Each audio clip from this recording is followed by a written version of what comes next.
Bonjour et bienvenue à tous à Rio de Janeiro, à Recrio dos Bandeirantes en particulier. Je suis le lama Thupten alias Sébastien Lièvre ou Sébastien Lièvre alias le lama Thupten et je fais partie du temple à Gente da Praia à Recrio dos Bandeirantes.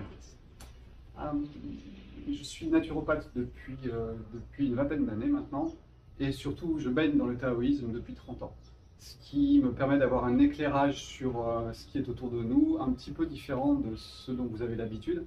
Et voilà, c'est ce que je partage au cours de ces vidéos. Petit aparté juste sur le temple. Donc, vous savez que le temple de Recrio vous offre des services de, comment on va dire,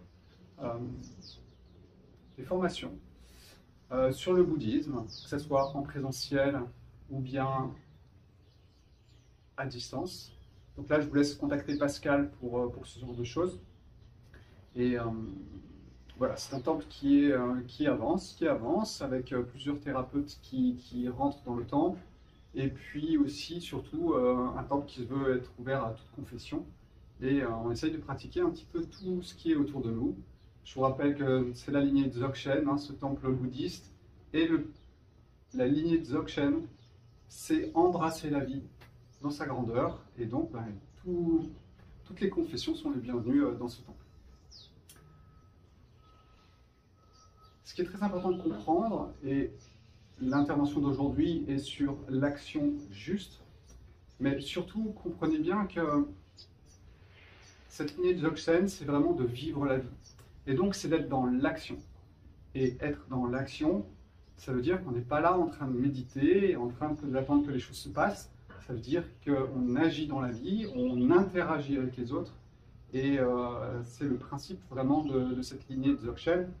Et je suis content de l'avoir trouvé, ou du moins de l'avoir rencontré, puisque c'est ce que je prône depuis de nombreuses années. Et la vie a fait que voilà, je me retrouve ici à Rio de Janeiro à vous parler de tout ça. Quand je parle d'action juste, il faut comprendre qu'il n'y a pas d'action pas juste non plus. Dans le sens où si on est dans un grand tout, eh bien, toutes les actions que l'on a, elles sont toutes justes avec un grand J. Dans le sens où elles sont une série d'interactions qui créent l'expérience. Donc, dans le grand tout, il n'y a pas d'action qui ne soit pas juste. Et il n'y a pas plus d'actions qui soient justes, ou alors on peut dire qu'elles sont toutes justes, mais avec une dimension au niveau du mot qui est un petit peu différente. Ce que je vais essayer de partager avec vous aujourd'hui, c'est plus cette action juste dans le sens de l'ego. Donc ça, on le voit dans les cours de bouddhisme. Vous avez l'ego côté Bouddha et l'ego côté mondain. Donc Pascal l'appelle mondain parce que c'est celui qui veut bien se faire voir, celui qui a des problèmes, et c'est ce qu'on appelle l'ego mondain. Donc quand je vais vous parler d'action juste aujourd'hui, ça sera vraiment de parler d'une action qui est juste dans le sens Bouddha. Donc de ce côté-là, il y a un côté yin et un côté yang. Le côté yin, c'est le côté Bouddha, et le côté yang, eh ben, c'est le côté très matérialiste de cet ego mondain qui croit qu'il est Dieu, qui croit qu'il peut gérer sa vie, et voilà, qui croit qu'il est tout seul. Je vous rappelle que j'ai fait une conférence sur la solitude et je vous invite à voir cette conférence sur la solitude puisqu'elle vous permet de comprendre quand votre ego est replié sur lui-même et cette grande solitude qui est créée. Donc ce qu'il faut, c'est essayer de reconnaître quand est-ce que l'on est dans l'ego mondain ou quand est-ce qu'on est dans l'ego Bouddha. Alors pour cela, c'est très simple. Quand vous êtes dans l'ego mondain, vous allez être tout le temps dans une forme de réaction où les énergies qui vont être dégagées sont des énergies qui sont très puissantes. Alors, vous allez retrouver la solitude, d'accord? Donc il y a ce qu'on appelle l'isolement. Vous allez retrouver la colère. Vous allez retrouver toutes les émotions. Vous allez trouver votre mental qui cogite beaucoup. Vous allez trouver la paranoïa dans le sens où plus on cogite, plus on s'en mêle les pinceaux et moins on arrive à avoir cette vision claire dont je vais parler juste après. vous êtes dans la peur. Hein. La peur est une manifestation pour moi d'un conflit, et cette peur vous montre que vous êtes aussi dans l'ego mondain. Attention, je ne suis pas en train de dire que tout cela ne doit pas exister. Je vous rappelle que la vie, c'est yin et yang ensemble. Donc, l'ego Bouddha, il est là, l'ego mondain, il est là, et les deux jouent en permanence. Le tout est de savoir, est-ce que vous êtes plus dans l'un, plus dans l'autre, en sachant qu'il n'y a pas une bonne réponse. Il y a plein d'expériences, et je ne suis pas là ni pour juger, ni pour dire que ça c'est bien ou que ça c'est mal. Je suis juste là pour vous présenter un petit peu les deux façons de voir cette pièce. Et donc cet ego mondain, il est dans toutes ces problématiques. Et l'ego Bouddha, l'autre côté, eh bien justement, il n'y est pas. Donc une fois qu'on a défini ce qu'était que l'ego mondain, quelque part on peut trouver assez facilement ce qu'est l'ego Bouddha, puisqu'en fait ça va être son opposé. Donc son opposé c'est quoi? C'est une façon spontanée, instinctive. La spontanéité et l'instinct des fois se confondent, de ressentir les choses. C'est-à-dire que toutes vos actions, elles vont être plus spontanées que réfléchies. C'est pour ça que souvent on dit retrouver son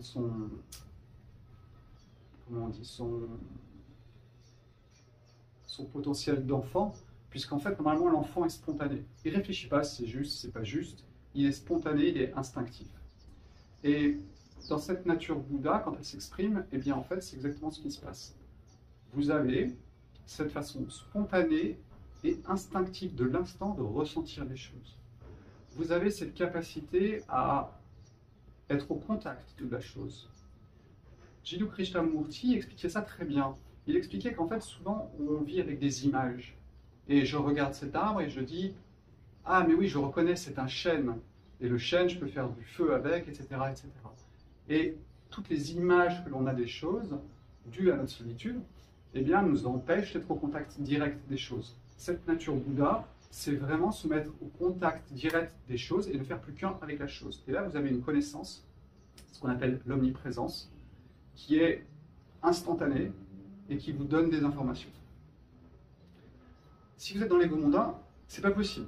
Donc en fait, c'est soit on est dans l'un, soit on est dans l'autre. Les deux mélangés, je pense que c'est compliqué. C'est compliqué. Dans votre nature Bouddha, vous avez confiance. Alors, je ne parle pas de cette confiance où... Ok, je sais surfer. Je sais très bien surfer. 3 mètres de vague. Eh bien, j'ai confiance en moi parce que je sais faire.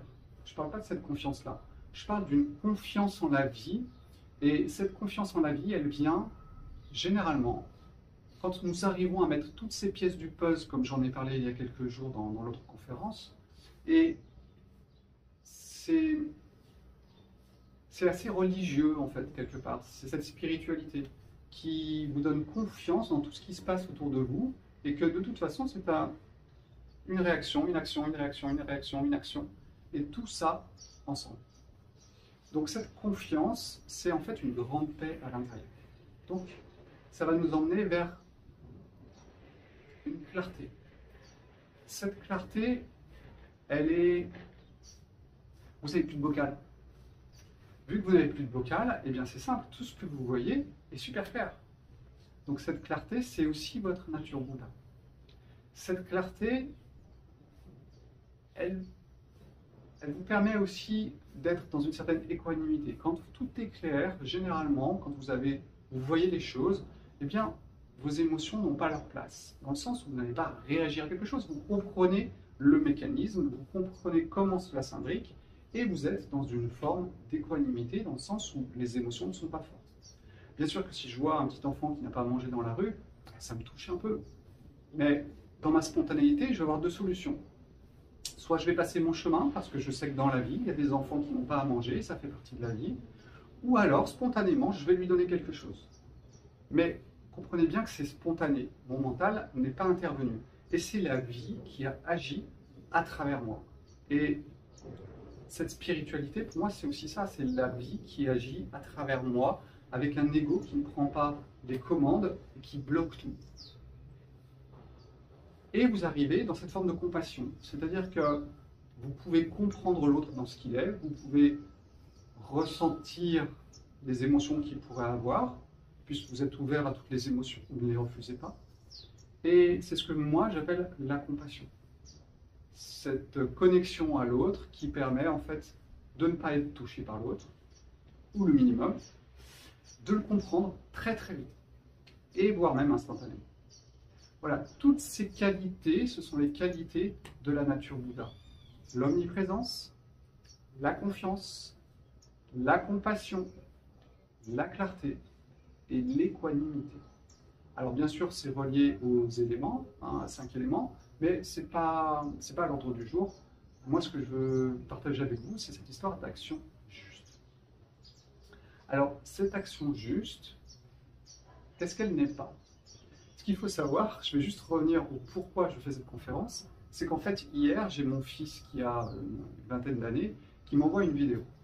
Une vidéo de personnes qui luttent en ce moment contre quelque chose et qui ne veulent pas avoir ce quelque chose. Et nous avions affaire sur la vidéo à des personnes entre 50 et 60 ans, je pense d'un niveau intellectuel, d'un bon niveau intellectuel, et qui étaient dans des rages et des colères contre le système.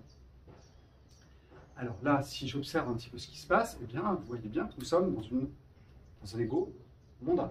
C'est pas bien, c'est pas mal. C'est juste que nous sommes dans une hyper-réaction avec des émotions qui sont très fortes. Et donc, si l'ego mondain est aussi fort, on ne peut pas avoir l'écho Bouddha qui est en présence. Donc, cet ego Bouddha de clarté, de confiance, de compassion, ne se manifeste pas et ça fait partie du jeu. Donc, leur action, on va dire qu'elle est juste dans la grande vie, mais ça reste une action de type égo, mondain. Et quand moi, je vais essayer de vous faire toucher cette action qui est de type Bouddha, c'est une action en fait qui va être tranquille, posée, avec la clarté, avec la compassion et avec une acceptation de jouer le jeu de la vie. Je vais reprendre un exemple qui m'était arrivé il y a quelques années. Alors, j'étais dans ma période où le New Age m'apportait une porte de sortie. C'est-à-dire que quand l'ego est un petit peu coincé, ben, il cherche dans le New Age des ouvertures, et comme je dis dans mon livre, on agrandit le bac à sable. Mais au bout du compte, on reste toujours dans le bac à sable. Ça, on n'en a pas conscience forcément dès le départ. Et il y avait quelque chose en moi qui disait « ouais, la vie c'est un jeu, c'est pas grave ce qui se passe, etc. » Donc ça me permettait d'échapper un petit peu aux difficultés de la vie. Et nous partons au ski avec mes enfants. Valentin, mon plus grand garçon, me dit qu'il voudrait faire un saut périlleux arrière dans le snowpark. Il y a des grands tremplins et faire un saut périlleux arrière. Or, Valentin, c'est pas un athlète, c'est pas un gymnaste, c'est pas quelqu'un du cirque. Donc, vous voyez bien que faire un saut périlleux arrière sur des tremplins qui sont hauts, toute logique, c'est dangereux. Or, nous avons affaire à Sébastien, qui lui est dans un système où il met de côté la pièce du puzzle qui est le respect de la vie. Et donc il dit à Valentin, bah, vas-y Valentin, on va te filmer. Et donc on se met en dessous du tremplin avec son frère, chacun une caméra ou un téléphone pour filmer. Valentin prend la pente, il monte, sauf que Valentin, il fait pas le tour. Et Valentin, poum, il tombe sur quoi? Sur la tête. Hyper connaissance, je reçois un mannequin dans mes bras. Alors j'ai la chance d'avoir des réactions qui sont très claires et carrées dans ce genre de situation. Donc j'attends juste quelques secondes, le temps qu'ils reprennent connaissance. Les personnes qui me demandent si j'ai besoin d'aide, je dis attendez 2 secondes, on va voir. Il reprend connaissance, je lui demande quel jour on est, je lui demande s'il peut bouger tous ses doigts sous ses mains. Tout va bien. Ok. Ça s'est bien passé, ça se termine plutôt bien. Il va plus faire du ski pendant 2-3 jours parce qu'il aura mal, mais on va dire que ça s'est bien terminé. Ce qui a été intéressant, c'est ensuite l'observation de ce qui s'est passé. Parce que, sachez une chose, c'est que les actes ne mentent pas. Quelqu'un peut vous raconter tout ce qu'il veut, observez ses actes, observez ses réactions, et vous saurez si c'est vrai ou si c'est pas vrai. Parce que l'ego adore se déguiser. Donc, voilà, il n'y a que les actes qui vous permettront de savoir ce qui est vraiment présent. Je reviens sur ma petite histoire. Donc en fait, ce qui s'est passé, c'est que j'étais dans mon ego mondain. Mon ego mondain qui était en isolement et qui refusait la pièce du puzzle de respecter la vie. Et je n'ai pas eu la clarté.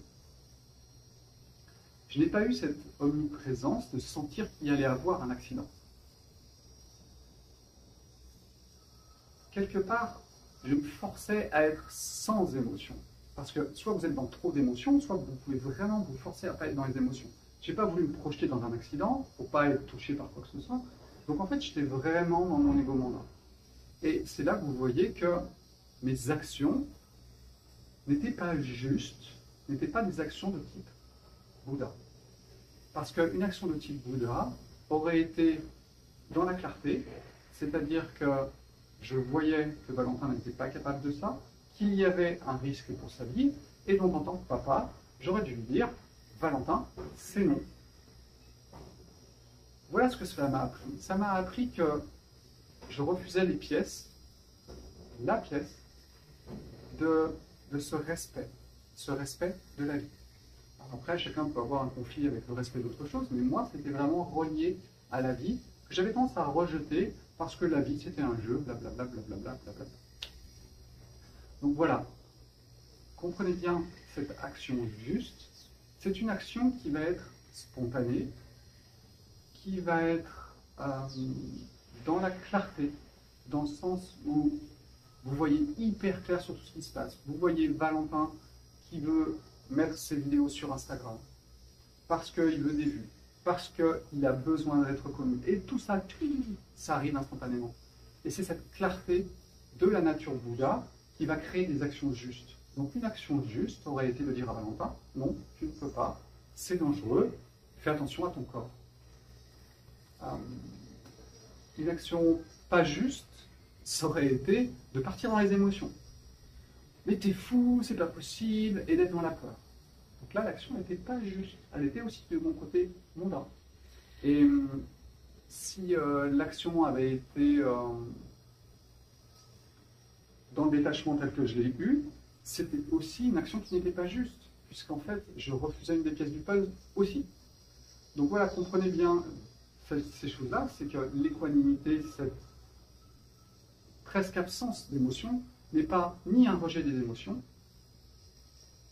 c'est pas une technique, d'accord? C'est quelque chose qui intervient spontanément. Et ce qui est vraiment intéressant, je pense, à comprendre dans cette histoire de nature Bouddha et nature de l'ego mondain, c'est que c'est spontané, c'est tranquille, ça vient quand on ne l'attend pas, parce que utiliser des techniques, qu'elles soient respiratoires ou autres, c'est bien. On va réguler, par exemple, l'élément air si on fait de la respiration particulière, mais on est dans une technique. Et non pas que les techniques n'ont pas le droit d'exister, mais les techniques doivent être prises pour les techniques.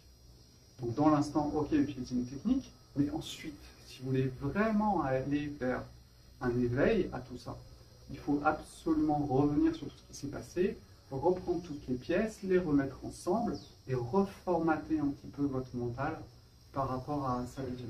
Vous verrez que le yin et le yang vous invitent à ce genre d'expérimentation, puisqu'en fait, c'est une façon très simple de voir la vie et de toucher à tout ça.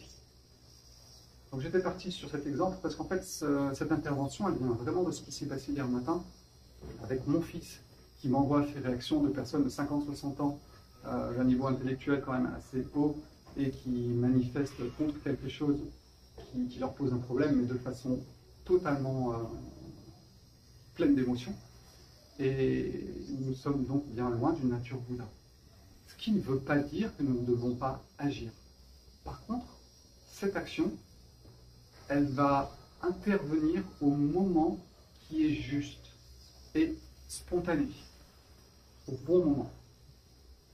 il est fort possible qu'un jour, moi aussi, je puisse entrer en lutte par rapport à ces choses-là. Par contre, je sais que c'est pas encore le moment.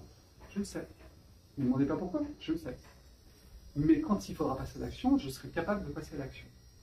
Donc, voilà, essayez de comprendre un petit peu comment ça se passe. Cette action juste, elle est de nature Bouddha, donc de nature yin, et non pas dans le yang et l'enfermement de l'ego mondain. En sachant, et je le répète encore, que de toute façon, tout ça est très juste avec un grand J, puisque c'est le jeu du yin et du yang, et qu'il faut des gens qui s'énervent, et qu'il faut des gens qui soient calmes, et il faut être des fois dans sa nature Bouddha, et il faut être des fois dans sa nature mondaine. Voilà, c'était un petit peu ce que j'avais à vous dire aujourd'hui. C'est assez court, mais on va dire que je pense que ça peut être assez percutant, dans le sens où ça remet les choses à leur place, et voilà, on pose un petit peu qu'est-ce que c'est qu'une action juste. C'est quelque chose vraiment qui est relié pour moi à votre nature Bouddha. Par contre, on est bien dans le jeu de la dualité, yin-yang, et on n'est pas dans ce grand tout où tout est juste de toute façon. Je sors par la porte, je rentre par la fenêtre. Non, j'ai juste oublié de vous dire une chose. Votre ego mondain fait partie de la vie. C'est une des deux pièces du puzzle, l'ego Bouddha, l'ego mondain. Donc, il est hors de question de rejeter votre ego mondain. La question est surtout de l'observer et de savoir comment il fonctionne. Donc voilà, je tenais vraiment à préciser ça. Votre ego mondain, c'est un petit peu votre voiture. C'est-à-dire qu'elle a des couleurs, elle a des capacités, elle a des avantages, elle a des inconvénients, elle peut aller vite ou doucement, peu importe. C'est vraiment la programmation de votre ego mondain. Et ça, ce qui est très intéressant, par contre, c'est qu'on peut le retrouver dans le design humain que je pratique et qui vous permet de connaître votre programmation. Pas dans un sens prophétique, mais dans un sens, voilà, je suis construit comme ça, je suis un générateur, je suis un manifesteur. C'est comme chez les fourmis, il y en a qui ont un rôle, et bien chez les humains, c'est pareil. Votre matrice, elle a un rôle, vous avez un rôle de, comment on va dire, au niveau de la société. La numérologie vous emmène aussi dans ce genre d'explication, et le design humain est intéressant aussi à plein de niveaux. Donc voilà, ce que je tenais à dire, c'était à propos de cette histoire d'ego mondain, qu'il a le droit d'exister, et surtout, acceptons-le, voyons-le, et puis donnons-lui un petit coup de main s'il y a besoin. Donc ça, c'était la première chose que j'avais oublié de vous dire. Et la deuxième chose concernait le fait d'être dans sa nature Bouddha, mais quand même d'entrer en colère. Donc ça, c'est assez surprenant, c'est-à-dire qu'en fait, vous sentez le jeu, et vous acceptez le jeu dans l'instant de rentrer en colère. Alors ce qui est très amusant, c'est que vous verrez que quand vous êtes dans votre nature Bouddha, vous acceptez cette entrée en action d'émotion, eh bien vous devenez vraiment un acteur, et que surtout, une fois que c'est fini, vous êtes super calme, ça ne vous a pas pris un poil d'énergie, parce que justement, vous n'étiez pas dans un vrai conflit intérieur, vous avez juste accepté d'utiliser une des couleurs de la vie pour arriver à manifester quelque chose, et pourquoi pas pour emmener la personne qui est en face de vous soit la pousser dans ses retranchements, ou juste avoir le rôle que vous avez à tenir en tant que papa, en tant que maman, et de vous mettre en colère. Mais il n'y avait pas de conflit, c'était juste un jeu de l'ego Bouddha qui, avec toute sa compassion, va expliquer à un enfant que non, ça suffit, il faut s'arrêter maintenant. Voilà, je pense que j'ai fait le tour pour aujourd'hui. Je ne devrais pas revenir à l'écran. Ciao, ciao!